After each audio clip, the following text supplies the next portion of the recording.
Dapatkan koleksi buku karya Ustadz Dr. Ariful Bahri Hafizahullahu Ta'ala. Dan miliki segera buku ulama mazhab dan manhaj. Syarrul umuri muhdatsatuha fa inna kulla muhdatsatin bid'ah wa kulla bid'atin dhalalah. Ikhwatul Islam, saudara kaum muslimin, para tetamu Allah rahimani wa rahimakumullah. Alhamdulillah, Allah Subhanahu wa taala kembali memberikan kesempatan kepada kita untuk bersua dan berjumpa di dalam masjid Rasulullah sallallahu alaihi wasallam. Masjid yang pondasinya adalah iman dan takwa kepada Allah Subhanahu wa taala. Karena tidak satu pun di antara manusia yang diberikan rezeki oleh Allah Subhanahu wa taala berada di dalamnya, melainkan mereka akan merasakan iman mereka bertambah, sebagaimana pula bertambah ketakwaan mereka kepada Allah Subhanahu wa taala. Karena memang semenjak Nabi sallallahu alaihi wasallam berada di kota Madinah, maka Allah Subhanahu wa taala menyebutkan sifat Madinah dengan al-iman. Allah Subhanahu wa taala menyebutkan walladzina tabawwa'ud dar wal iman. Mereka yang telah menyediakan tempat tinggal mereka, kampung halaman mereka yang disebut dengan al-iman. Artinya ikhwatul Islam, siapapun yang datang ke kota Madinah dan mereka berada di dalam masjid Rasulullah sallallahu alaihi wasallam, maka seolah-olah dengan keberadaan mereka di kota Madinah semakin bertambah dan bertambah keimanan mereka kepada Allah. Mengapa iman mereka bertambah kepada Allah? Karena ketaatan yang mereka lakukan. Karena iman bertambah dengan amalan dan iman berkurang dengan kemaksiatan. Ketika kita berada di dalam Masjid Nabawi, apa yang kita lakukan di dalamnya? Tidak ada kecuali dalam rangka beribadah kepada Allah Subhanahu wa taala. Baik itu dengan melaksanakan ibadah salat, membaca Al-Quran, berzikir kepada Allah, itu semuanya adalah amalan. Dan itulah yang membuat keimanan kita bertambah. Sehingga dengan itulah di antara salah satu nama kota Madinah adalah Darul Iman, karena siapapun yang berada di dalamnya akan membuat iman mereka bertambah kepada Allah Azza wa Jalla. Sehingga itu merupakan di antara nikmat dari Allah Subhanahu wa taala kepada kita bersama. Keberadaan kita di kota Madinah merupakan nikmat dari Allah Subhanahu wa taala, karena betapa banyak kaum muslimin mereka yang merindukan kota Madinah tapi belum diberikan kesempatan oleh Allah Subhanahu wa taala. Bagi kita yang sudah diberikan kesempatan oleh Allah berada di kota Madinah, maka tentunya kita manfaatkan semaksimal mungkin dalam rangka menggapai ridha Allah Subhanahu wa taala. Kemudian salawat beriringkan salam semoga senantiasa tercurahkan buat junjungan alam Nabi kita yang mulia, uswah dan qudwah kita bersama, Muhammad bin Abdullah sallallahu alaihi wasallam. Rasulullah sallallahu alaihi wasallam adalah salah seorang nabi yang disebutkan oleh Allah Subhanahu wa taala di dalam Al-Qur'an dengan sebuah sifat yang mana sifat tersebut diambil dari sifat Allah Subhanahu wa taala. Dan di antara salah satu sifat Nabi sallallahu alaihi wasallam diabadikan oleh Allah di akhir surat Bara'ah atau di akhir surat Taubah. Surat Taubah itu adalah surat satu-satunya di dalam Al-Qur'an yang tidak diawali dengan basmalah. Karena itu adalah perincian dari Allah Subhanahu wa taala dan ketegasan dari Allah kepada orang-orang musyrikun. Karena Allah dan Rasulnya berlepas diri daripada orang-orang musyrikun. Diawali dengan ketegasan, diakhiri dengan kasih sayang. Karena memang Allah Subhanahu wa taala menyebutkan laqad ja'akum rasulun min anfusikum. Sungguh telah datang kepada kalian seorang nabi yang berasal dari kalian. Azizun 'alaihi ma 'anittum. Ini adalah sifat Nabi sallallahu alaihi wasallam. Sifat yang pertama di dalam ayat ini, azizun 'alaihi ma 'anittum. Nabi tidak pernah menginginkan sesuatu yang berat kepada umatnya. Artinya Nabi membawa agama yang samha. Samha itu ikhwatul Islam artinya adalah yang memiliki toleransi yang paling tinggi. Jadi kalau kita berbicara tentang toleransi ikhwatul Islam, itu jawabannya adalah agama Islam. Kalau seandainya dibandingkan dengan agama-agama yang lainnya. Sehingga Nabi sallallahu alaihi wasallam diutus oleh Allah Subhanahu wa taala dengan dua sifat, al-hanifiyah, as-samha. Sebagaimana hadis yang dibawakan oleh Imam Bukhari, ahabbud dini ila Allah al-hanifiyah as-samha. Agama yang paling dicintai oleh Allah Subhanahu wa taala ada dua sifatnya. Yang pertama al-hanifiyah. Al-hanifiyah itu artinya adalah yang menyimpang. Apa maknanya? Menyimpang dari beribadah kecuali kepada Allah Subhanahu wa taala. Artinya menyimpang dari semua sesembahan kecuali Allah Azza wa Jalla. Maka disebut dengan al-hanifiyah. Makanya apabila kita melihat kalimat hanif atau hanifah atau hanifiyah. Hanifiyah itu secara bahasa artinya menyimpang. Artinya menyimpang dari semua peribadatan kecuali kepada Allah semata. Maka disebut dengan Al-Hanifiyah, dan itu ada di dalam agama Islam. Kemudian As-Samha. As-Samha itu yang paling memiliki toleransi yang paling tinggi, maka disebut dengan Samha.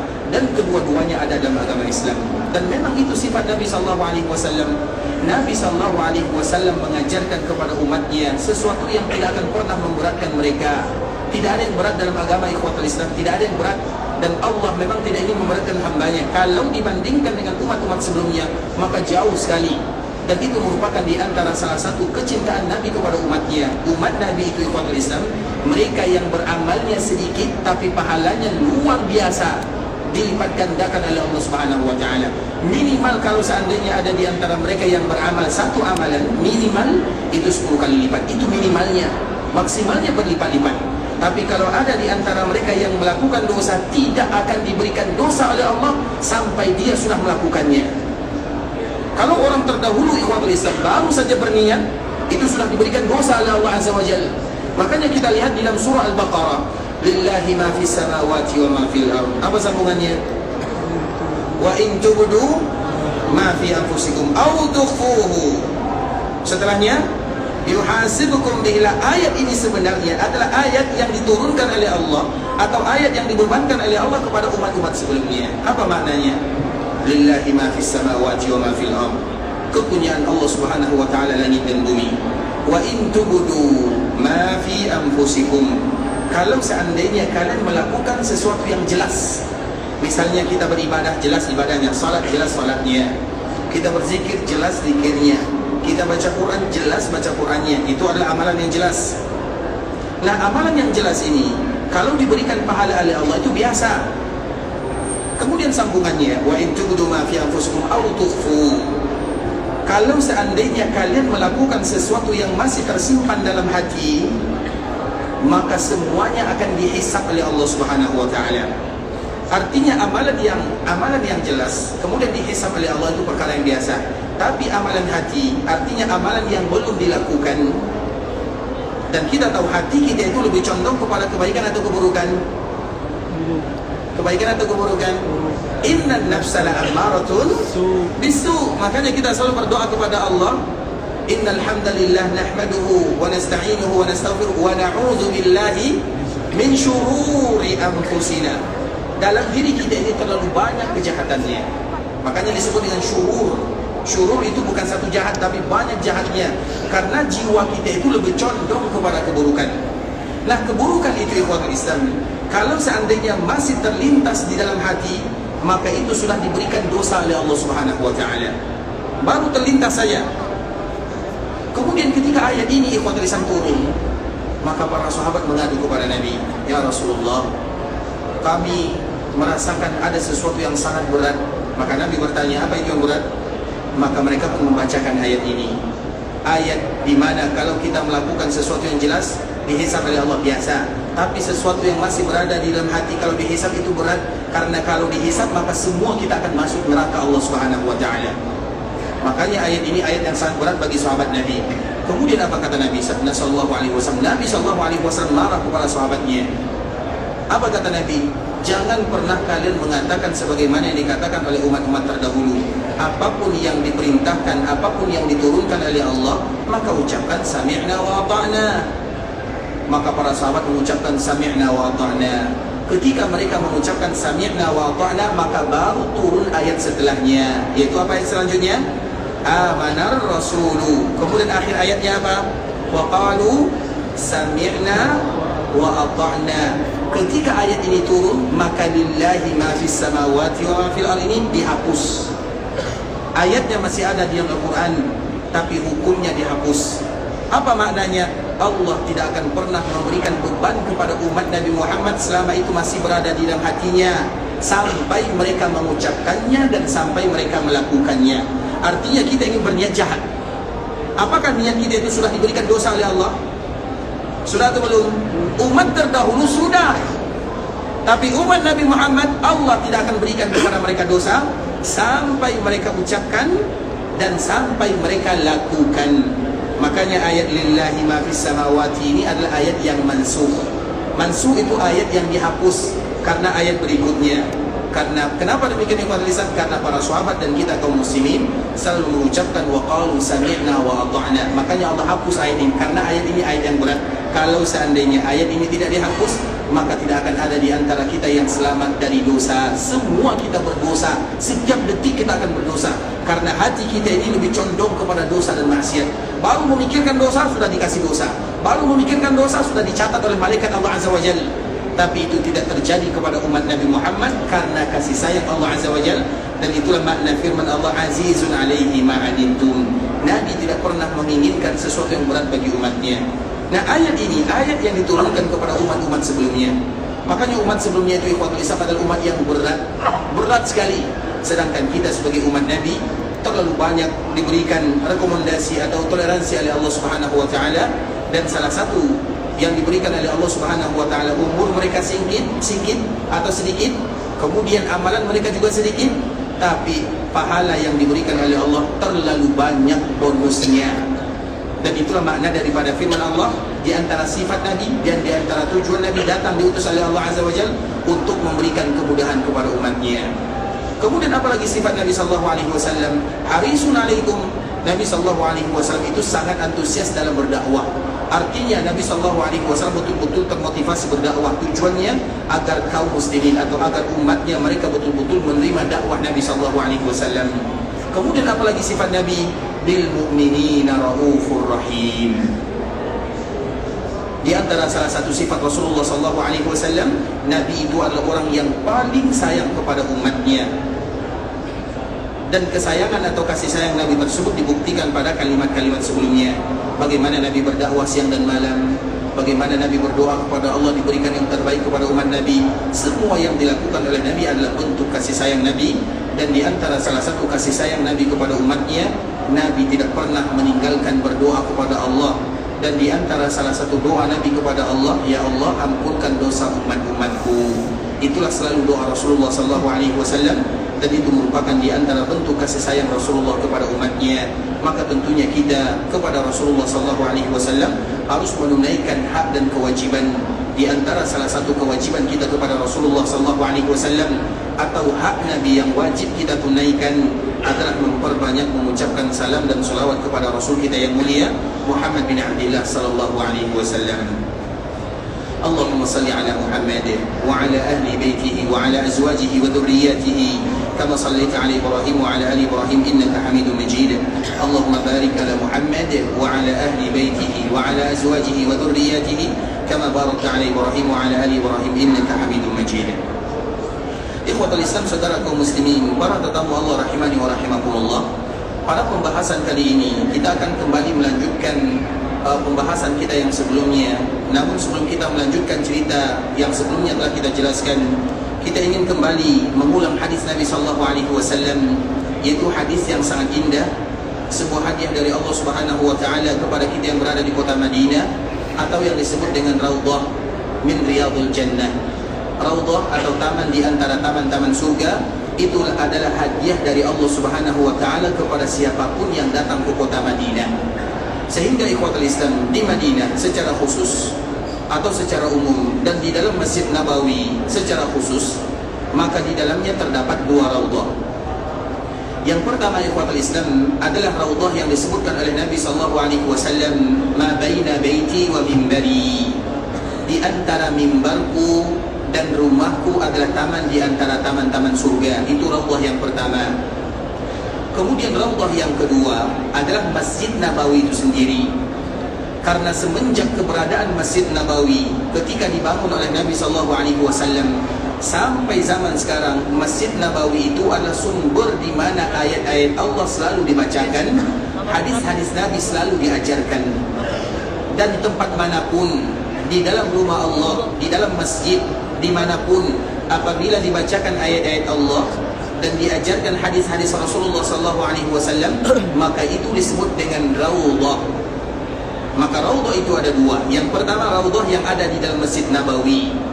Yang kedua, setiap majlis yang di dalamnya dibacakan ayat-ayat Allah atau hadis-hadis Nabi, maka itu disebut dengan raudhah. Sehingga dengannya kita bisa mengatakan ikhwatul Islam bahwa Masjid Nabawi ini semuanya adalah raudhah, tapi dengan makna secara umum. Mengapa demikian ikhwatul Islam? Karena mulai dari kiri sampai ke kanan Masjid Nabawi, coba kita lihat apa yang dilakukan oleh kaum muslimin di dalamnya. Pasti mereka yang salat baca Quran, atau mereka belajar hadis Nabi, atau mereka berdoa kepada Allah, atau mereka berzikir kepada Allah. Maka itu semuanya disebut dengan raudhah. Makanya secara umum Masjid Nabawi kita mengatakan itu adalah bagian daripada taman di antara taman-taman surga. Itu makna raudhah secara umum. Sedangkan makna raudhah secara khusus itu adalah lokasi yang disebutkan oleh Nabi SAW, ma baina baiti wa minbari raudhatun min riyadil jannah. Di antara mimbarku dan rumahku adalah taman di antara taman-taman surga. Sehingga ikhwatul Islam, mana taman surga di dalam Masjid Nabawi? Maka kita akan menjawab, kalau yang dimaksud adalah taman surga secara khusus, maka lokasinya telah disebutkan oleh Nabi di antara rumah Nabi dan mimbar Nabi. Tapi kalau seandainya ada di antara kita yang bertanya mana raudhah di Masjid Nabawi, maka makna secara umum semua Masjid Nabawi itu ada taman di antara taman-taman surga. Karena apa yang kita jumpai dikala kita berada di dalam Masjid Nabawi, tidak akan kita jumpai di dalam Masjid Nabawi kecuali orang yang beribadah kepada Allah. Dan ibadah yang paling mulia adalah baca Quran, belajar hadis Nabi, berdoa, berzikir, semuanya adalah bagian daripada taman di antara taman-taman surga. Sehingga bagi kita yang ada di kota Madinah, Allah kumpulkan untuk kita dua taman surga. Taman surga yang disebutkan oleh Nabi secara khusus, dan taman surga di dalam Masjid Nabawi. Itu merupakan di antara nikmat yang luar biasa. Dimanapun kita berada, baik itu taman surga yang kita berebutan di dalamnya, yang waktu kita tidak lebih daripada 10 menit, atau taman surga yang kedua, pahalanya sama. Sama yang bagaimana? Sama-sama disebut dengan raudhah. Kita di sini, duduk di sini, kita sedang berada di raudhah. Kita duduk di dalam tempat yang disebutkan oleh Nabi juga berada di raudhah. Dan kenapa disebut dengan raudhah? Yang pertama atau yang kedua sama-sama maknanya. Apa maknanya?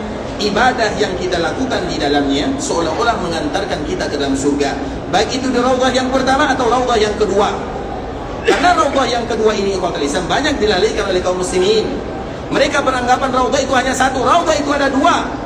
Secara umum, secara khusus tempat yang tadi disebutkan oleh Nabi. Tapi ada raudhah yang kedua, yaitu setiap rumah Allah yang ada di dunia itu disebut dengan raudhah kalau dilakukan di dalamnya baca Quran, belajar hadis Nabi, atau berzikir kepada Allah Subhanahu wa taala. Pahalanya sama. Karena sehingga disebut dengan taman di antara taman-taman surga. Makanya Nabi SAW menyebutkan dalam hadis yang pertama, ma baina baiti wa minbari raudhatun min riyadil jannah.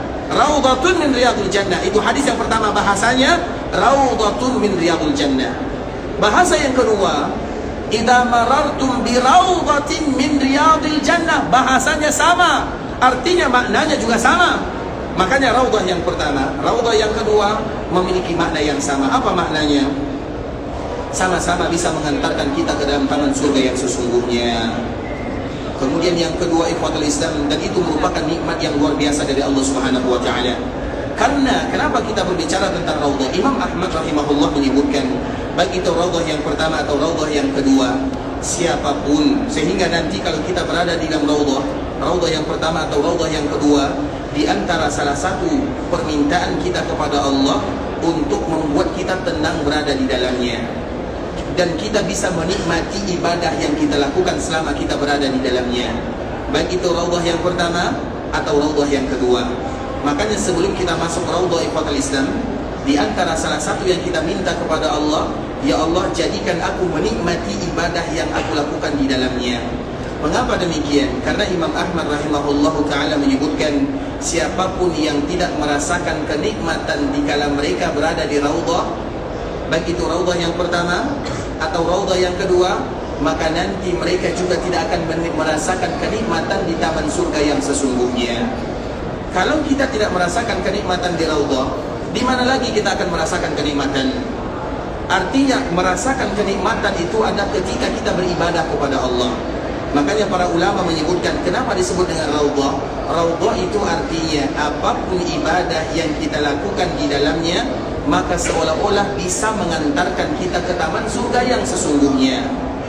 Kalau raudhah yang pertama kita sudah jelas, kita semuanya berebutan ingin masuk di dalamnya dan beribadah di dalamnya. sedangkan raudhah yang kedua itulah yang dilalaikan oleh kaum muslimin, padahal memiliki makna yang sama. Jelas sampai di sini ya? Sedangkan pembahasan kita ini ikhwatul Islam adalah hadis Nabi sallallahu alaihi wasallam, "Ma baina baiti wa minbari raudhatun min riyadil jannah." Di antara rumahku dan mimbarku adalah taman di antara taman-taman surga. Wa mimbari ala haudi, mimbar yang itu merupakan batasan raudhah itu akan berada di telagaku di akhirat sana. Artinya mimbar Nabi akan selalu bersama Nabi sallallahu alaihi wasallam. Itu hadis yang pertama. Kemudian hadis yang kedua ikhwatul Islam, inna mimbari, mimbar itu adalah batasan raudhah, dan mimbar ini adalah mimbar yang spesial, mimbar Nabi.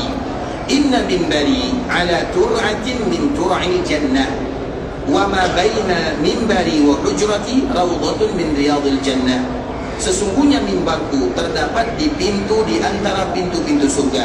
Hadis yang pertama menyebutkan bahwa mimbar Nabi terdapat di telaga Nabi. Hadis yang kedua menyebutkan bahwa mimbar Nabi itu ada di pintu surga. Hadis yang ketiga menyebutkan bahwa mimbar Nabi ada di dalam surga. Artinya mimbar Nabi yang tadi merupakan batasan, maka itu merupakan sesuatu yang spesial ikhwatul Islam.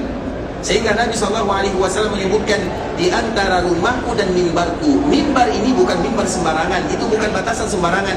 Mimbar Nabi adalah mimbar yang akan selalu bersama Nabi di dunia, dan mimbar itu pula lah yang akan selalu menemani Nabi di akhirat sana.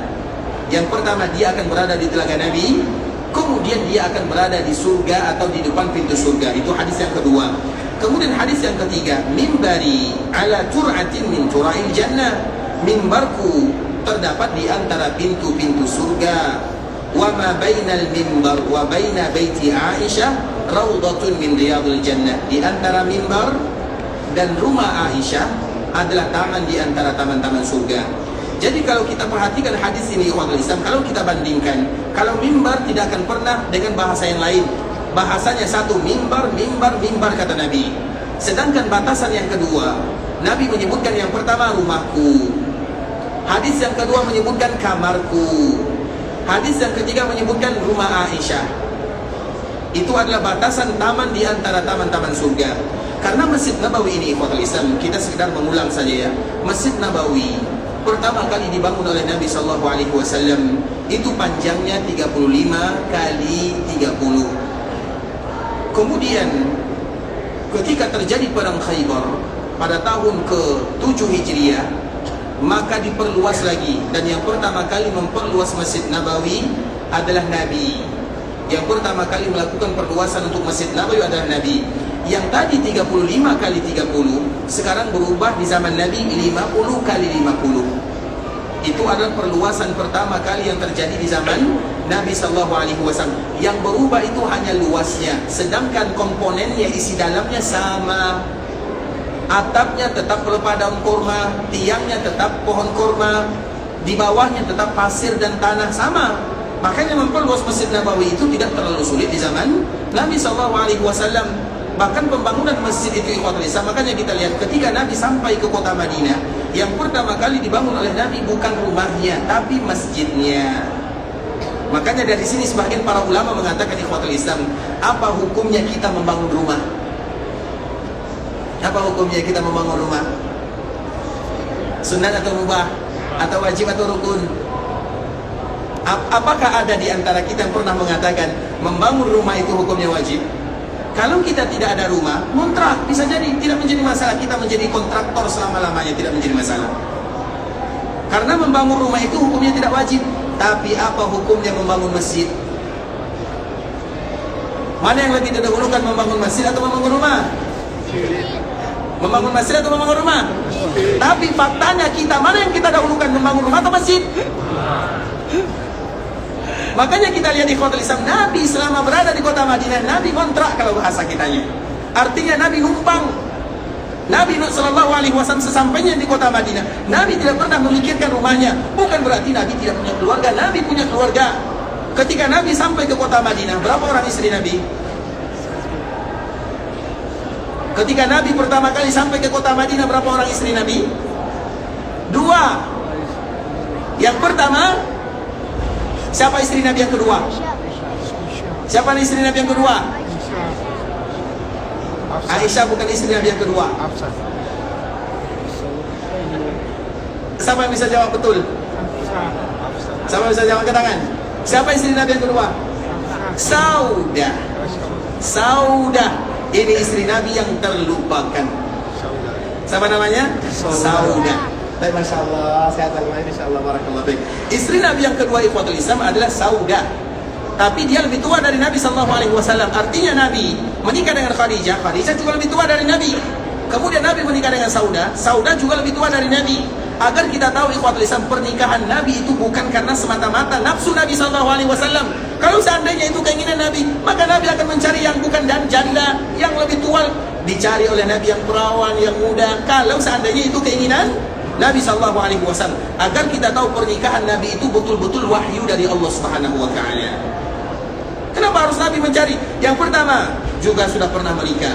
Saudah lebih tua lagi dari Nabi SAW. Satu-satunya istri Nabi yang tidak pernah menikah adalah Aisyah radhiyallahu taala anha. Agar kita tidak tahu ikhwatul Islam bahwa pernikahan Nabi semuanya adalah wahyu dari Allah Subhanahu Wa Taala dan demi kemaslahatan, bukan karena semata-mata karena Nabi SAW. Kemudian ikhwatul Islam, ketika Nabi berada di kota Madinah, berarti Nabi sudah punya istri berapa orang? Dua.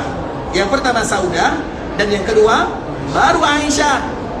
Nah, ketika Nabi sampai ke kota Madinah, apakah Nabi tidak memikirkan keluarganya? Kenapa pula Nabi tidak memikirkan? Nabi adalah orang yang paling sayang kepada keluarganya. Karena memang di antara tanda kebaikan seorang muslim, kalau kita ingin tahu kita itu baik atau tidak, maka tanya keluarga kita. Makanya nanti sesekali ikhwatul Islam, bagi kita yang punya keluarga di sini, pulang bertemu di luar, kita tanya kepadanya, wahai Adinda, misalnya terpanggilnya Adinda atau Kakanda lah misalnya, kira-kira aku ini di matamu bagaimana? Jujur. Kalau dia mengatakan engkau adalah seorang laki-laki yang baik, maka kita adalah orang yang terbaik. Tapi kalau dia menjawab jujur, mengatakan ya masih separuh-separuh lah, berarti kita separuh-separuh juga. Apalagi kalau dia jujur, tapi jangan disogok ya. Artinya betul-betul jujur. Kadang-kadang kita harus menilai diri kita sendiri, bagaimana standar kita, dan standar kita itu adalah keluarga kita yang menentukannya. Maka Nabi SAW menyebutkan khairukum, orang yang terbaik di antara kalian adalah orang yang terbaik kepada keluarganya, dan aku adalah orang yang terbaik terhadap keluargaku. Nah, ketika Nabi sampai di kota Madinah, Nabi sudah punya keluarga, Nabi sudah punya Saudah, Nabi juga sudah punya Aisyah radhiyallahu taala anha. Tapi Nabi tidak pernah memikirkan tempat tinggal. Artinya, yang pertama kali dipikirkan oleh Nabi adalah masjidnya. Makanya ikhwatul Islam, dari sini para ulama menyebutkan membangun rumah itu hukumnya boleh, silahkan, tidak menjadi masalah. Kalau kita tidak bisa membangun, alhamdulillah masih bisa kita ngontrak misalnya. Makanya di sini ikhwatul Islam, ini di sini ya, di sini yang punya rumah tidak banyak. Mungkin yang punya rumah 30-40/100. Sisanya itu semuanya kontraktor. Pindah kontrak sana sini biasa. Bahkan sampai meninggal kontrak juga tidak menjadi masalah. Tapi malu kita kepada Allah kalau sampai meninggal kita tidak punya masjid. Ini mohon maaf ya. Ini terpaksa memberikan motivasi kepada kaum muslimin bahwa jadikan di antara cita-cita kita bersama yang paling tinggi, tidak dipanggil oleh Allah kecuali kita sudah membangun rumah Allah di dunia. Karena itulah rumah kita yang sesungguhnya di akhirat sana. Bukankah Allah menyebutkan atau Nabi menyebutkan, man bana lillahi masjidan banallahu lahu baitan fil jannah. Barang siapa yang membangun rumah untuk Allah di dunia, Allah akan bangun rumahnya di dalam surga. Apa makna kalimat ini? Makna kalimat ini berarti dia sudah pasti masuk surga, karena tidak mungkin dibangun rumah di dalam surga untuknya kecuali dia masuk surga. Artinya Allah memberikan jaminan. Makanya ikhwatul Islam, itulah yang dilakukan oleh Nabi. Bukan berarti sepulangnya kita umrah kita jual rumah ya, tidak. Tapi artinya ada cita-cita kita bersama untuk membangun masjid. Kalau kita tidak bisa membangun masjid yang kecil, maka bangun yang besar. Ya, bangun yang besar. Iya kan? Harus seperti itu kan? Kita berkumpul satu kabilah. Kalau sekarang kita suku ya, satu suku misalnya, kemudian kita kompak misalnya, berapa kamu punya duit, berapa, nggak usah disimpan di bank. Disimpan di bank nanti akan bisa jadi hilang, bisa jadi diambil, bisa jadi diambil oleh warisan. Tapi kalau kita bangun untuk rumah Allah, tidak akan pernah miskin orang yang membangun rumah Allah di dunia. Itu janji Allah Subhanahu wa taala. Makanya ikhwatul Islam ini selalu kami berikan motivasi. Jadikanlah di antara cita-cita kaum muslimin. Ya. Jadikan cita-cita kaum muslimin ikhwatul Islam agar mereka membangun rumah Allah. Makanya ini mohon maaf ya, sekedar usulan ya, bahwa harta yang kita punya sebenarnya itu tidak boleh disimpan. Makanya namanya Imam Muhammad bin Muhammad bin Ahmad. Siapa yang tahu imam ini? Dia meninggal pada tahun 505 Hijriah. Kalau kita sebutkan nama aslinya semua kita tahu. Siapa namanya? Muhammad bin Ahmad atau Muhammad bin Ahmad bin Muhammad. Semuanya Muhammad. Karena memang mereka suka kepada Muhammad. Siapa yang tahu? 505. Nah, siapa? Imam Ahmad siapa namanya? Ahmad bin Hanbal, bukan Muhammad. Muhammad bin Ahmad atau Muhammad bin Muhammad.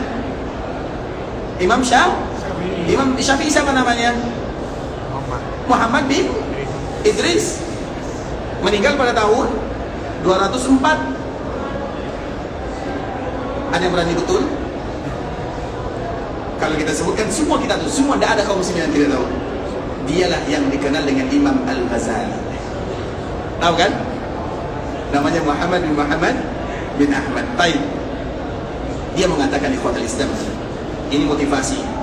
Karena mata uang dulu itu dinar dan dirham. Kemudian dia mengatakan, karena dinar itu ikhwatul Islam, kenapa disebut dengan dinar? Imam Dinar, ada juga namanya Imam Dinar ya. Ada namanya salah seorang ulama menyebutkan dinar itu diambil dari dua kata. Dinar diambil dari din, nar. Din apa arti din? Agama. Nar apa artinya? Neraka. Karena uang itu bisa mengantarkan kita ke dalam surga atau menyebabkan kita masuk ke dalam neraka, maka disebut dengan dinar. Din bisa jadi karena bisa mengantarkan kita ke dalam agama, mendekatkan diri kita kepada Allah, maka disebut dengan din. Kemudian nar artinya neraka. Nah, Imam Muhammad bin Muhammad ini Fathul Islam, dia menyebutkan kenapa dinar itu bulat. Di antara salah satu alasan dia, karena uang itu harus diputarkan, tidak boleh disimpan. Kalau disimpan kita akan rugi karena selalu mengeluarkan zakat, rugi karena inflasi, ada inflasi namanya ya, karena turun harga dan yang lainnya. Tapi kalau diputar dia tidak akan rugi. Makanya itu kaidah itu sangat berlaku ikhwatul Islam. Makanya jiwa mental orang-orang yang diberikan rezeki oleh Allah adalah mereka yang tidak pernah menyimpan uangnya. Artinya mereka akan putarkan uangnya agar tidak terjadi kerugian pada dirinya. Dan di antara salah satu bentuk kita memutarkan uang adalah membangun rumah Allah Subhanahu wa taala di dunia, atau yang kita kenal dengan masjid. Insyaallah siap bangun masjid semua ya? Insyaallah. Coba lihat berapa jumlah kita di sini, berapa pula bangunan masjid sebelumnya kita dari sini. Dan semoga Allah mudahkan kita untuk membangun masjid tersebut. Makanya ikhwatul Islam, ketika Nabi SAW sampai di Madinah, yang pertama kali dibangun oleh Nabi masjid, bukan rumahnya. Setelah pembangunan masjid selesai ikhwatul Islam, maka baru Nabi membangun rumahnya. Karena itu yang terpenting. Penting sekali masjid, peran masjid bagi kaum muslimin. Kemudian pertama kali dibangun oleh Nabi 35 kali 30. Pembangunannya sederhana. Dindingnya hanya separuh. Kemudian atapnya bagian depan, bagian belakang itu terbuat dari pelepah daun korma. Kemudian tiangnya dari pohon korma. Selesai masjid. Kemudian setelah tahun ke-7, makanya pertama kali membangun masjid dan melakukan perluasan untuk Masjid Nabawi adalah Nabi. Maka yang ukuran 35 kali 30 ini diperluas menjadi 50 ke kanan, 50 ke bawah. Itulah yang dilakukan oleh Nabi SAW. Sedangkan posisi Raudhah tidak akan pernah berubah untuk selama-lamanya. Makanya Raudhah itu panjangnya, kenapa 50 disebut oleh Nabi? Kenapa 50? Mimbar, tadi kita berbicara tentang mimbar. Mimbar itu biasanya posisinya di mana? Depan. Posisinya di mana? Di depan. Tapi di mana lagi? Di tengah atau tidak? Makanya dari sini dapat kita ambil kesimpulan berapa kira-kira panjang daripada Raudhah. Berapa panjang Raudhah?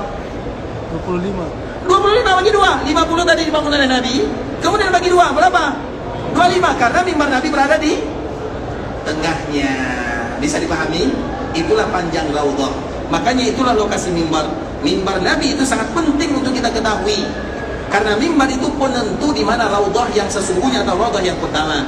Ma baina mimbari ma baina baiti wa mimbari. Di antara rumahku, rumah Nabi jelas. Wa mimbari, mimbar Nabi di mana lokasinya? Pasti di tengah masjid. Nah, di tengah masjid. Kemudian berapa panjang masjid setelah dilakukan perluasan oleh Nabi? 50. Berarti mimbar Nabi ini berada di tengahnya. Sehingga para ulama ikhwatul Islam, karena biasanya mimbar itu diletakkan, misalnya anggaplah masjid kita bayangkan masjid kita, mimbar itu diletakkan di bagian kanan atau bagian kiri? Kanan atau kiri biasanya? Kalau kita menghadap ke sana, misalnya masjid kita ke sana, kanan atau kiri? Kanan kan? Berarti mimbar itu, makanya mimbar itu ada yang menyebutkan atau raudhah. Karena mimbar Nabi geser ke kanan, maka raudhah itu ada yang menyebutkan panjangnya maksimal 26 sampai 27. Bisa dipahami? Karena mimbar itu tidak mungkin pas di tengah. Pas di tengah itu ada tempat imam. Berarti dia diletakkan di samping imam, dan biasanya itu berada di bagian kanan. Makanya raudhah itu ikhwatul Islam, itu panjangnya kurang lebih 26, maksimal 27. Kemudian ikhwatul Islam, kita kembalikan kepada hadis Nabi sallallahu alaihi wasallam, "Inna mimbari ala tur'atin min tur'il jannah." Sesungguhnya di antara posisi mimbar, yang pertama mimbar Nabi berada di telaga Nabi. Yang kedua, mimbar Nabi, bukan sebelum kita belajar mimbar ikhwatul Islam, bahwa batasan raudhah yang pertama antara mimbar Nabi dengan rumah Nabi. Kemudian antara mimbar Nabi dengan kamar Nabi. Jadi rumah Nabi itu tidak semuanya, karena di bagian kiri Masjid Nabawi itu semuanya rumah Nabi sallallahu alaihi wasallam. Sedangkan yang dikhususkan oleh Nabi adalah rumah atau kamar Nabi sallallahu alaihi wasallam. Kemudian yang ketiga, Nabi menyebutkan wa ma bainal mimbar wa baina baiti Aisyah, di antara mimbar dan rumah Aisyah, agar kita tahu bahwa yang lebarnya itu adalah seluas rumah yang ada di samping kiri Masjid Nabawi. Maka para ulama menyebutkan ikhwatul Islam bahwa lebar daripada raudhah itu tidak akan berubah, itu kurang lebih 15 atau 30 hasta, atau kurang lebih 15 meter sahaja. Nah, dari sinilah kita mengetahui berapa panjang dan lebar daripada mimbar atau daripada raudhah. 26 kali 15 atau 16. Itulah panjang daripada raudhah, dan disitulah kita akan berlomba-lomba beribadah di dalamnya. Kenapa kita berlomba-lomba beribadah di dalamnya? Karena raudhah ini selalu kita ulang ikhwatul Islam, seolah-olah apapun ibadah yang kita lakukan di dalamnya bisa mengantarkan kita ke dalam surga yang sesungguhnya. Atau makna yang kedua, bahwa raudhah ini betul-betul berasal dari surga, diturunkan oleh Allah dari taman surga. Dan yang ketiga, bahwa taman surga ini atau raudhah ini nanti akan diangkat oleh Allah dan dijadikan bagian daripada surga yang sesungguhnya. Sehingga wajar kalau seandainya kaum muslimin mereka betul-betul berusaha mencari jadwal. Kalau ada di antara kita yang datang ke kota Madinah, kemudian mereka tidak masuk raudhah, bagaimana perasaannya? Kurang pas lah, ada sesuatu yang belum mereka kunjungi, ada sesuatu yang belum selesai mereka kerjakan.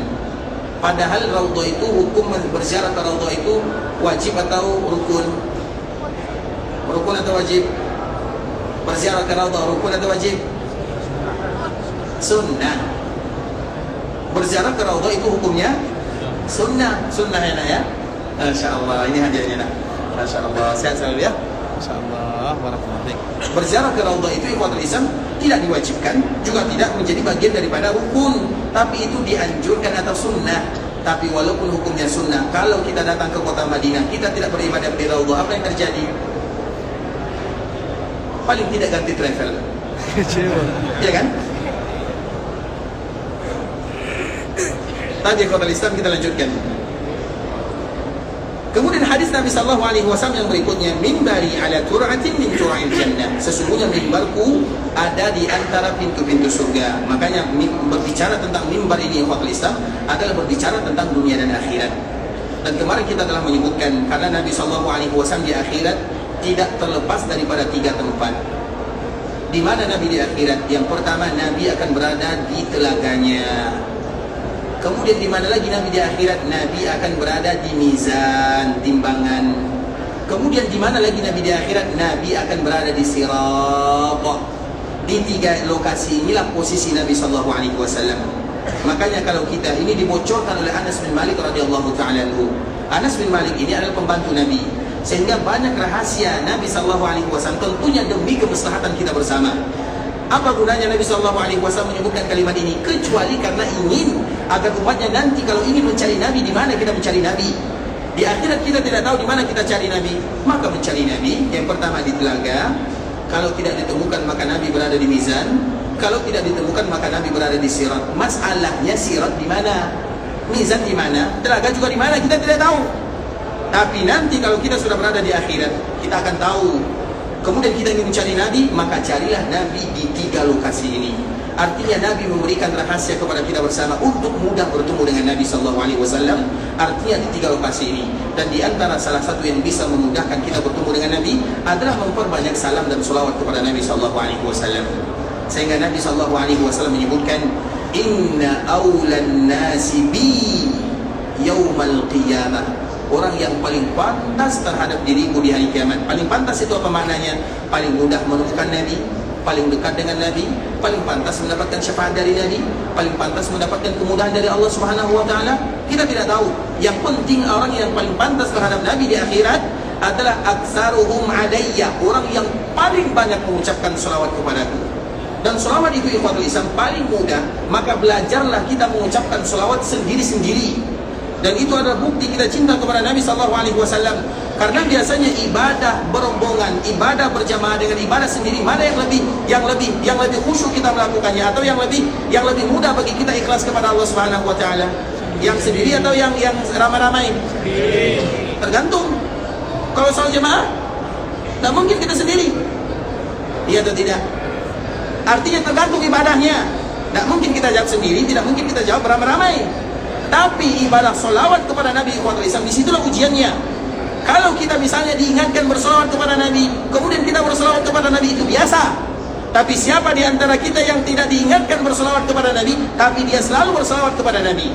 Makanya bersolawat kepada Nabi itu juga menentukan kuatnya koneksi kita dengan Nabi SAW.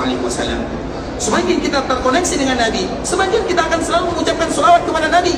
Tapi kalau kita sudah mulai lalai, lupa mengucapkan salawat kepada Nabi, berarti Nabi sudah mulai kurang koneksinya dengan kita. Makanya ikhwatul Islam, di antara salah satu agar kita mudah bertemu dengan Nabi, dimudahkan urusan kita di akhirat sana, salah satunya perbanyaklah mengucapkan salam dan salawat kepada Nabi SAW. Dan itu selalu kita mengawali muqaddimah ceramah ikhwatul Islam untuk memperbanyak salam dan salawat kepada Nabi dengan berbagai macam cara. Dan di antara cara yang paling indah, tulislah kalimat ini terutama di tempat masuk dan keluarnya kita, di rumah, di pintu rumah. Daripada kita menulis kalimat-kalimat yang bukan-bukan, maka tulis di sana sallallahu alaihi wasallam. Setiap kali kita masuk rumah, sallallahu alaihi wasallam. Walaupun dalam hati. Orang yang berselawat kepada Nabi dalam hati termasuk selawat atau tidak? Termasuk atau tidak? Siapa yang berani jawab dan tanggung jawab?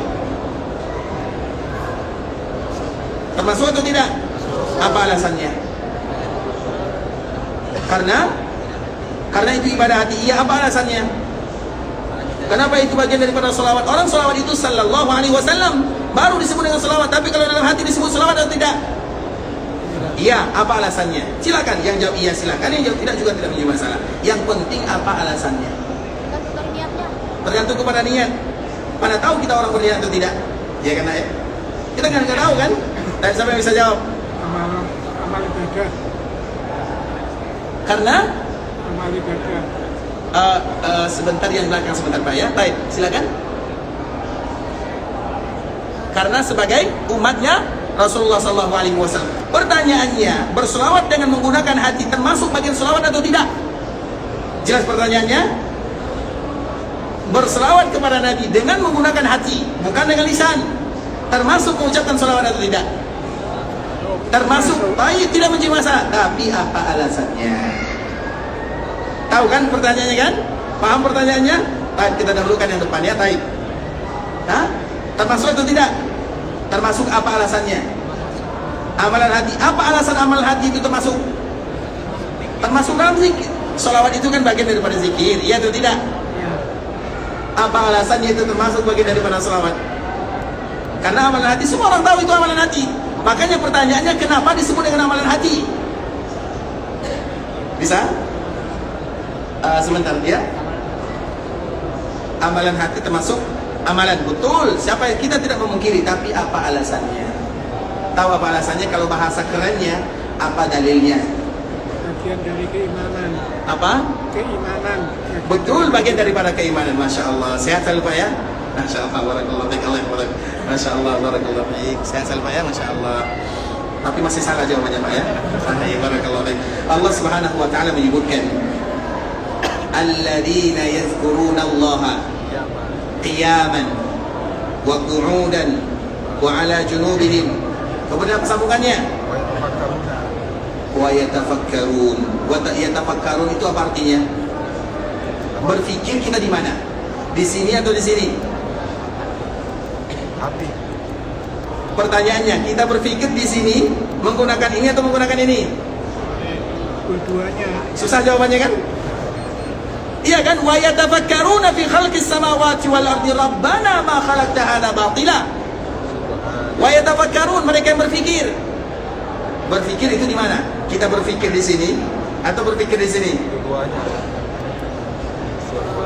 Cari sendiri. Taib. Artinya ikhwatul Islam, wa yatafakkarun, semua amalan hati dan salah satunya zikir. Selawat itu adalah bagian daripada zikir. Kalau ada yang berzikir dan ada yang berselawat dengan hatinya, maka itu termasuk bagian daripada selawat, karena Allah menyebutkan dalilnya wa yatafakkarun, mereka selalu berfikir. Dan ketika orang selalu berselawat kepada Nabi dengan hatinya, berarti mereka memikirkan Nabi SAW. Tinggal berfikir itu di mana, nanti cari sendiri ya. Itulah alasannya. Bisa dipahami? Iya, semuanya bagian daripada iman. Semuanya adalah bagian daripada amalan hati. Semuanya iya. Jelas sampai di sini? Tapi kenapa disebut dengan itu adalah bagian daripada amalan? Makanya ayat ini ikhwatul Islam, kemarin kita menyebutkan ayat ini merupakan ayat yang tidak pernah ditinggalkan oleh Nabi, terutama di dalam sholat malam. Dan sholat malam itu ikhwatul Islam adalah kewajiban, artinya kewajiban bagi Nabi. Nabi tidak pernah meninggalkan sholat malam. Dan para sahabat Nabi juga demikian ikhwatul Islam, karena dulu di awal dakwah, salat itu kapan diwajibkan kepada kaum muslimin? Kapan pertama kali salat diwajibkan? Isra Mi'raj. Pada tahun Isra Mi'raj, iya, kita semua tahu. Tapi kapan? Kapan? Pada tahun ke 10 Nubuwiyah. 10 dari kenabian, iya atau tidak? Iya. Berarti selama 10 tahun Nabi berdakwah baru diwajibkan salat. Nah pertanyaannya, selama 10 tahun sebelum salat diwajibkan, apakah Nabi dan para sahabat salat atau tidak? Salat atau tidak? Salat. Salat apa? Malam. Salat malam itulah. Kenapa? Pertanyaan berikutnya, kenapa Allah wajibkan? Makanya salat malam itu wajib hukumnya sebelum ada salat 5 waktu. Jadi bukan berarti Nabi dan para sahabat mereka tidak salat. Nah pertanyaannya, kenapa diwajibkan bagi kaum muslimin salat malam?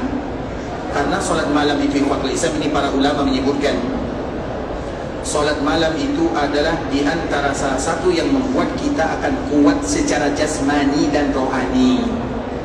Makanya kita lihat orang-orang tua kita terdahulu, umurnya sudah 70 tahun tapi masih bisa ke sawah menyangkul. Kalau kita umur 30 tahun sudah pakai tongkat. Itulah istilahnya.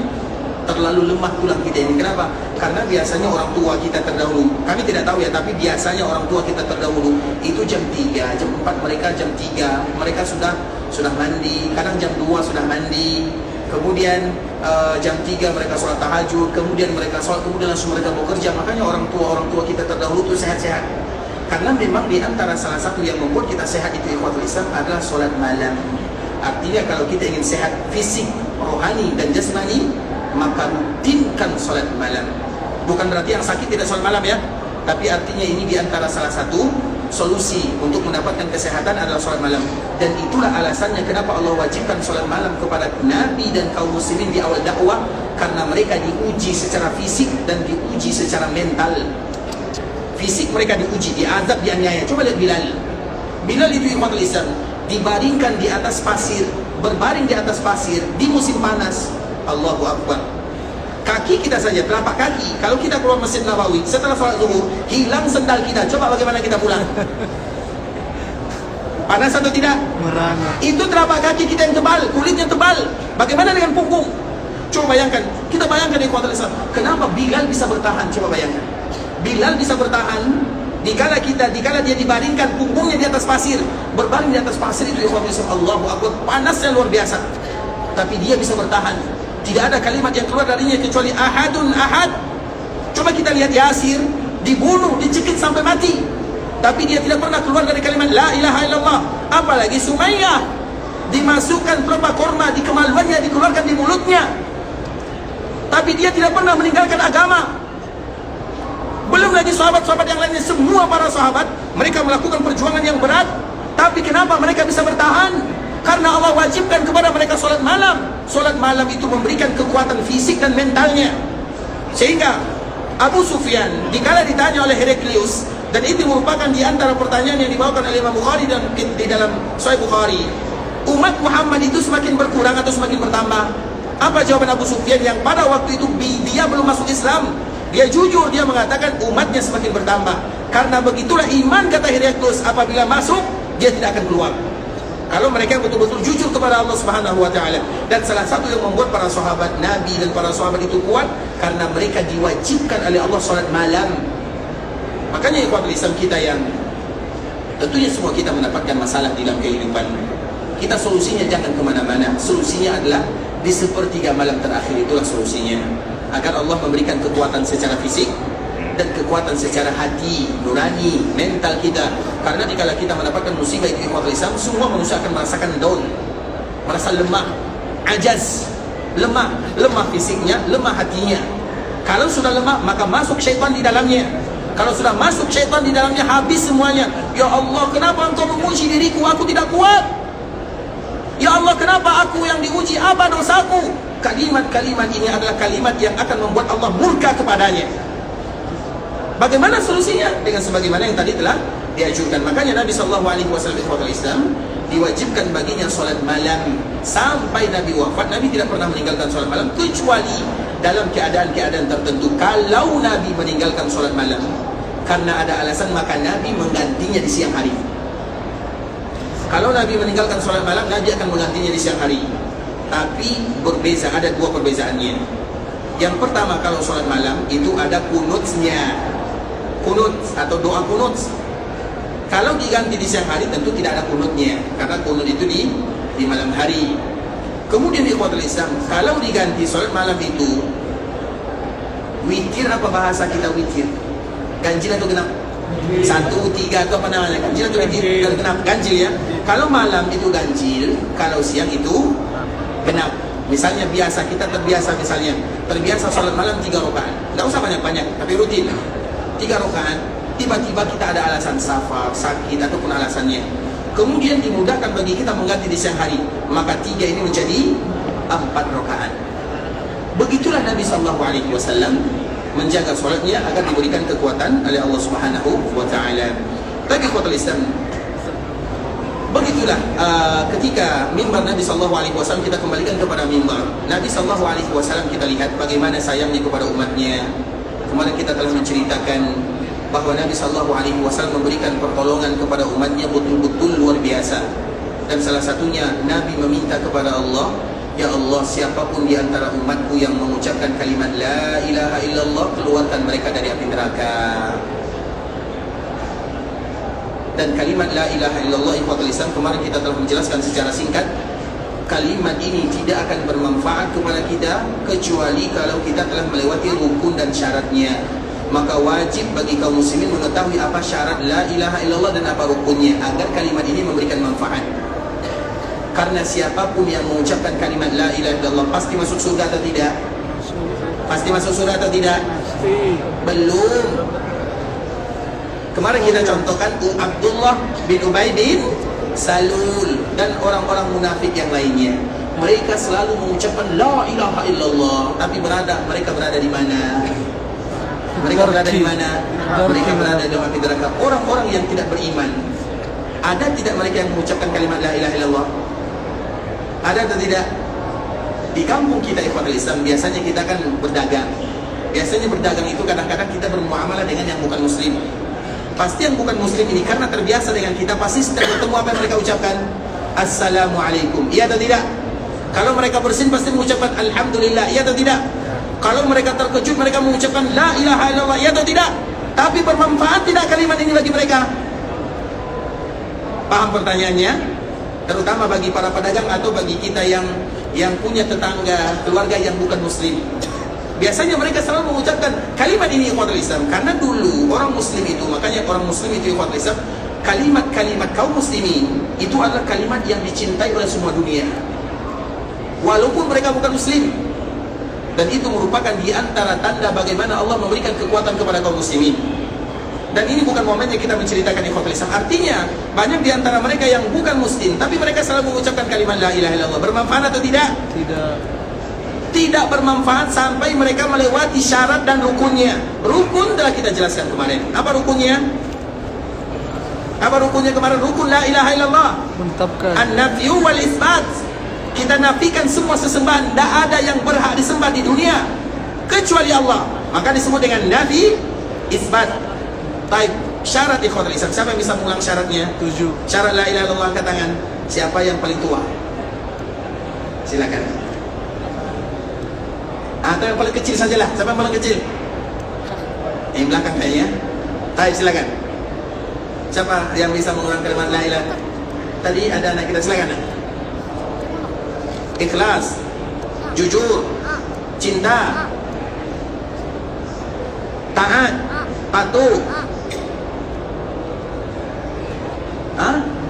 ilmu, iman, apa lagi? 7 ya, iman ya. Baik, masya Allah. Silakan nak. Masya Allah, bisa dikasih nak ya, ke sana belakang ya. Baik, barakallahu fiik. Tapi jawabannya masih salah nak ya. Baik, nanti diulang lagi ya. Kita ulang lagi ikhwatul Islam. Ilmu, harus berilmu. Artinya kita harus tahu kalimat ini apa maknanya, ilmu. Kemudian yakin, kita harus yakin dengan kalimat ini. Orang yang ragu-ragu, di dalam Islam tidak ada kalimat ragu. Siapa yang ragu tidak akan bermanfaat baginya. Bisa dipahami? Di dalam Islam, apakah mungkin kita mengucapkan la ilaha illallah kita ragu di dalamnya? Tidak mungkin. Kalau ragu batal. Ikhlas, jujur, artinya ikhlas, betul-betul ikhlas karena Allah. Ada orang mengucapkan kalimat la ilaha illallah tapi dia tidak ikhlas. Bermanfaat atau tidak? Tidak. Sidqun, mereka yang benar, jujur. Mahabbatun, mereka yang cinta. Pasti semua yang mengucapkan kalimat la ilaha illallah berlandaskan karena kecintaannya. Kemudian qabul, mereka menerima konsekuensinya. Apapun yang dituntut dari la ilaha illallah harus mereka menerima. Inqiyad itu tunduk dan patuh. Nah, 7 syarat ini ikhwatul Islam harus, tidak mesti kita hafal, tapi harus kita terapkan agar kalimat la ilaha illallah bermanfaat bagi kita dunia dan akhirat. Dan semoga kalimat ini betul-betul menyelamatkan kita dari neraka Allah Subhanahu wa taala, dan juga dengan kalimat ini Allah mudahkan kita masuk ke dalam surga Allah Subhanahu wa taala. Ikhwatul Islam, saudara kaum muslimin. Berapa menit lagi? Masih ada 10 ya? Tapi ikhwatul Islam, saudara kaum muslimin, para tamu Allah rahimani wa rahimakumullah. Sebelum kita menutup pembahasan ini, kita ingin senantiasa memberikan nasihat kepada kaum muslimin. Ini mohon maaf ya, tapi nasihat yang selalu disampaikan kepada kami, terutama dari pihak Masjid Nabawi. Kita tahu ikhwatul Islam, siapapun yang berada di kota Madinah, maka yang mereka harus bayangkan bahwa dikala itu mereka sedang berada di kampung halaman Nabi sallallahu alaihi wasallam. Mereka berada di tanah haram. Mereka sedang bertetangga dengan Rasulullah sallallahu alaihi wasallam. Iya atau tidak? Makanya kebanggaan bagi kita bersama dikala kita berada di kota Madinah, ini kampung halaman Nabi. Dan di antara kewajiban kita sebagai umat Nabi adalah menghargai Nabi, menghormati Nabi, dan menghormati semua yang dicintai oleh Nabi. Nabi ikhwatul Islam sangat mencintai kota Madinah. Dan di antara bentuk kecintaan Nabi kepada kota Madinah, Nabi tidak mau berpisah dari Madinah untuk selama-lamanya. Selama-lamanya Nabi tidak akan pernah meninggalkan kota Madinah. Di masa hidup, bahkan setelah Nabi wafat, Nabi mungkin bisa wafat di kota Mekah, Nabi bisa wafat bersama keluarganya, tapi Nabi ingin wafat di kota Madinah. Bahkan Nabi mengatakan kepada penduduk Ansar, al-mahya mahyakum wal mamatu mamatukum. Itu kalimat Nabi, sumpah Nabi, janji Nabi. Wahai orang-orang Ansar, aku akan hidup bersama kalian dan aku akan wafat di tengah-tengah kalian. Artinya aku akan menjadikan Madinah sebagai tempat wafatku. Kenapa demikian? Karena cintanya Nabi kepada kota Madinah. Sehingga bagi kita yang datang ke kota Madinah, wajib menghormati kota yang dicintai oleh Nabi. Bagaimana kita menghormatinya ikhwatul Islam? Kita jaga adab selama kita berada di sini. Makanya di antara adab banyak sekali ikhwatul Islam. Jangan merokok contohnya. Mohon maaf ya. Iya kan? Tidak mungkin ikhwatul Islam kita berada di kota Madinah, yang kita tinggalkan di kota Madinah adalah asap rokok untuk merokok.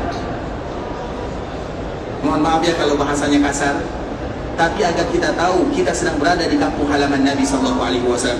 Terserah hukumnya. Kita mengatakan haram silahkan, kita mengatakan makruh silahkan, tapi tidak ada yang mengatakan rokok itu mubah. Ada yang mengatakan rokok mubah? Ada atau tidak? Pantas tidak kita melakukan dikala kita berada di kampung halaman Nabi SAW. Ini kampung Nabi. Kalau di kampung saja kita tidak pantas melakukannya, misalnya kita bertetangga dengan ulama misalnya, kemudian kita rokokan di depannya, tidak ada adab namanya, tidak beradab kita namanya. Apalagi kepada Muhammad bin Abdullah sallallahu alaihi wasallam. Menghormati Nabi setelah Nabi wafat sama dengan kita menghormati Nabi ketika masih hidup. Makanya Abu Bakar As-Siddiq menyebutkan di kala Nabi wafat, ikhwatul Islam, "Qita hayyan wa mayyita." Ya Rasulullah, engkau itu indah, sempurna, mulia, baik di kala engkau hidup atau di kala engkau sudah meninggal. Engkau itu tetap sempurna. Maka adab kita kepada Nabi di kala Nabi hidup, itu pula lah adab kita kepada Nabi di kala Nabi sudah wafat. Salah satunya ikhwatul Islam, di kota Madinah misalnya, di samping perkuburan Nabi, kita tidak boleh mengangkat suara. Usahakan Nabi sudah meninggal, kita tidak boleh mengangkat suara di sana karena menghargai Nabi SAW di kala Nabi hidup. Begitu pula lah kita menghargai Nabi di kala Nabi wafat. Dan kota Madinah ini kampung yang paling dicintai oleh Nabi SAW. Makanya di antara salah satu nama kota Madinah adalah Al-Habibah. Al-Habibah itu artinya kampung yang dicintai, dan wajib bagi kita mencintainya. Makanya ketika kita masuk ke kota Madinah, kita mengucapkan Allahumma habbib ilaina al-Madinah ka'ubbina Makkah aw asyad. Ketika kita meninggalkan kota Madinah, kita mengucapkan Allahumma la taj'al hadha akhiru ahdin bi harami rasulika sallallahu alaihi wasallam. Ada adab yang harus kita jaga, karena ini kampung halaman Nabi, maka jagalah adabnya. Dan salah satu musibah kaum muslimin sekarang di Islam adalah itu api yang tidak pernah padam. Apa namanya itu? Api yang tidak pernah padam tuh, yang satu cuma tiga ruas jari jaraknya dari mulut. Apa namanya? Rokok ya, al-hisab ya. Iya, tergantung ikhwatul Islam. Makanya jangan sampai ada kaum muslimin yang datang ke kota Mekah, ke kota Madinah, yang diisi di dalam kopornya itu adalah gudang garam, Marlboro, apalagi namanya, apapun namanya ikhwatul Islam. Kita tidak pantas kita melakukannya di sini. Tidak pantas kita melakukan di sini, karena kita mencintai kampung halaman Nabi. Mohon maaf ya kalau bahasanya kasar, tapi wajib kita sampaikan ikhwatul Islam, karena kita sedang berada di kota Madinah. Hargai kota Madinah agar kita juga dihargai oleh Nabi SAW. Makanya di sini, dimanapun di tiang-tiang itu dibuat yang merokok itu didenda 200 rial. Masalahnya kita tidak tahu bahasanya itu saja, karena ditulis bahasa Arab. Iya atau tidak? Di depan hotel ditulis, di dekat Masjid Nabawi ditulis gharamatu mi'atai riyal, 200 rial bagi mereka yang merokok misalnya. Muskilahnya kita tidak tahu itu adalah larangan. Karena banyak orang yang merokok di sampingnya. Artinya ikhwatul Islam, jaga kota Nabi agar kita juga dijaga oleh Allah dan dijaga dan dicintai oleh Rasulullah sallallahu alaihi wasallam. Kami mohon maaf ya kalau bahasanya kasar ya, tapi itulah yang selalu disampaikan kepada kami, wahai Arif, sampaikan kepada yang paham bahasamu. Tidak mungkin mereka datang ke kota Madinah yang mereka isi kopernya adalah asbak rokok atau rokok dan yang semisalnya. Terlalu sia-sia waktu kita di sini ya ikhwatul Islam. Terlalu sia-sia kita nongkrong di hotel, kemudian duduk sambil duduk seperti itu. Terlalu sia-sia, 30 juta, 40 juta yang kita keluarkan, terlalu sia-sia. Ini kampung halaman Nabi SAW. Kita menghormati Nabi, kita bertetangga dengan Nabi karena harapan dan tujuan kita bersama. Kita bertetangga dengan Nabi bukan hanya di dunia, tapi semoga juga kita bertetangga dengan Nabi di dalam surganya. Ikhwatul Islam, saudara kaum muslimin, para tetamu Allah rahimani wa rahimakumullah, sampai di sini pembahasan yang bisa kami jelaskan. Yang benar dari Allah Subhanahu wa taala, yang salah dari diri kami pribadi karena kurangnya ilmu kami, karena kebodohan dan karena kejahilan kami. Kami mohon dimaafkan kalau ada kata-kata yang salah, kalimat-kalimat yang kurang tepat, bahasa-bahasa yang kurang bagus, dan penyampaian yang kasar, atau ada nasihat-nasihat yang mungkin berat bagi kita menerimanya. Tapi semuanya adalah untuk mencintai baginda Rasulullah SAW dan untuk mencintai kota Nabi SAW. Kita selalu berharap kepada Allah Subhanahu wa taala agar Allah Subhanahu wa taala menjaga kita di dunia dan di akhirat, agar Allah ampunkan dosa-dosa kita, agar Allah ampunkan dosa orang tua kita. Kalau ada di antara orang tua kita yang masih hidup, semoga dipanjangkan umurnya dalam keadaan sehat walafiat. Kalau ada di antara orang tua kita yang sudah meninggal, semoga Allah menjadikan perkuburannya taman di antara taman-taman surga. Bagi kita yang ingin pergi ke Mekah, semoga diterima amal ibadahnya, dikabulkan doanya oleh Allah Subhanahu wa taala, dijadikan umrahnya umratan mabrurah wa sa'yan mashkura wa dhanban maghfura. Kalau ada di antara kita yang ingin pulang ke kampung halaman, semoga dimudahkan perjalanannya, dilancarkan urusannya, dan semoga kita selalu diberikan rezeki datang ke kota Madinah dan Makkah al-Mukarramah. Barakallahu fikum. Kita tutup dengan doa kafaratul majlis. Subhanakallahumma bihamdika asyhadu an la ilaha illa anta astaghfiruka wa atubu ilaik. Wa sallallahu wa sallim ala nabiyyina wa habibina wa khalilina wa sayyidina Muhammadin wa ala alihi wa sahbihi wa sallam tasliman katsira. Assalamualaikum warahmatullahi wabarakatuh.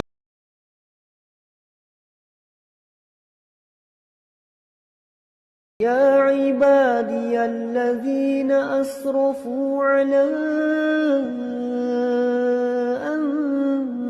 أنفسهم لا تقنطوا من رحمة الله